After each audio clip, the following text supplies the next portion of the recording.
Good afternoon. This is Paul Bell with Smoke and Go Grill. We're going to cook a hanger steak for you today. It's Thanksgiving 2020. Happy Thanksgiving. We decided to have steak on the Smoke and Go with greens and cherry pie.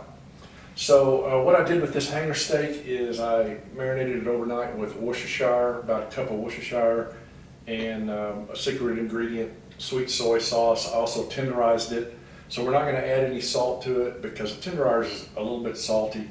And we don't want to add any more flavor to it. All I've done is coated it heavily with pepper. And we're going to cook this really hot on lump charcoal plus real log oak.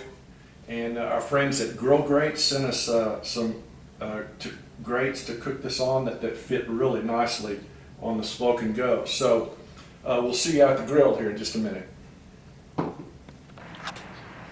Okay, so you can see how the grill grates fit on the Smoke and Go there, and we've got some oak logs underneath, and we're going to, those grill grates are extremely hot, so we're going to slap this hanger steak on there, and won't take long because it's not very thick.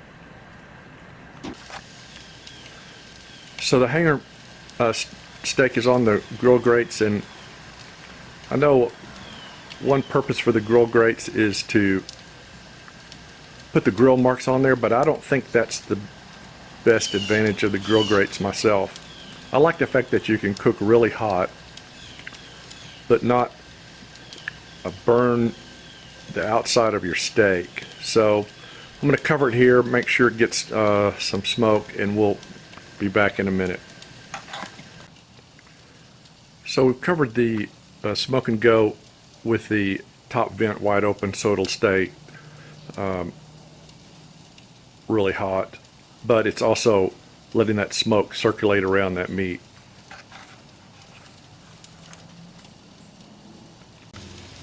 Let's flip this meat over and give it a chance on the other side there. It's pretty crispy, but it's going to be all right. We like it crispy. I want to brag on the Smoke and Go just a little bit here because I've got two oak logs in there. That's why you're seeing the flame in there. It's the Smoke and Go can use charcoal, lump coal, logs. In fact, we might just build a fire after we cook this out here on the deck.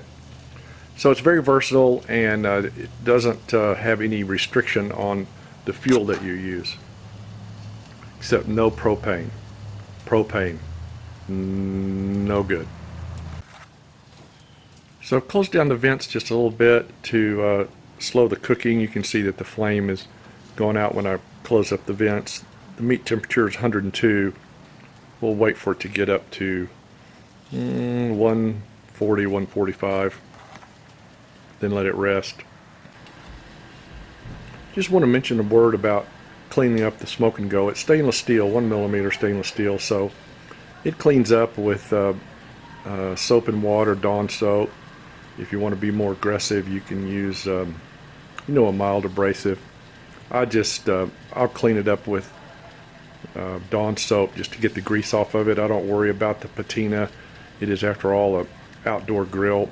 You can see how we've slowed down the cook, and our meat temperature is 130, so we'll be watching it close here. Okay, so we've got an internal temperature of 155, so we're going to take it off, let it rest, get above 160. I know some of you guys like your meat rarer than that, but for us, we like it at least 160. Now you notice it looks like it's burned, but it's really not. It's that sweet soy sauce. So it's kind of a bark, and it is a bit crispy, but that's how we like it. So it's going to be a combination of, and plus we had a lot of pepper on there that also blackens. So the combination of the pepper blackening and the sweet soy sauce contributes to that blackening. So we close the top and bottom vent here, and again, bragging a little bit. This isn't like a Weber that doesn't have much air tightness. This this will put that fire out in about 10 minutes. So to me, I really like that feature because I think lump charcoal is quite expensive. So plus it'll keep those wood pieces from burning completely out, and next cook I'll be able to use those same small oak pieces. Let's go in here and cut it and see what it looks like. So the temperature continued to rise to 163, so let's cut into it and see what we've got.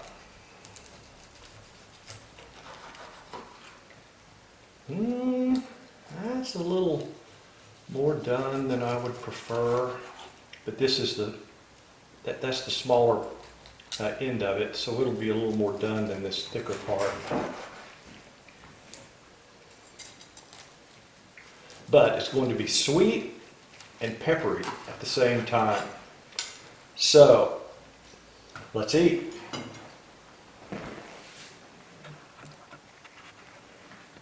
So we finished our hanger steak cook, and I have to say I would only give it a B- rating, and I'll tell you why.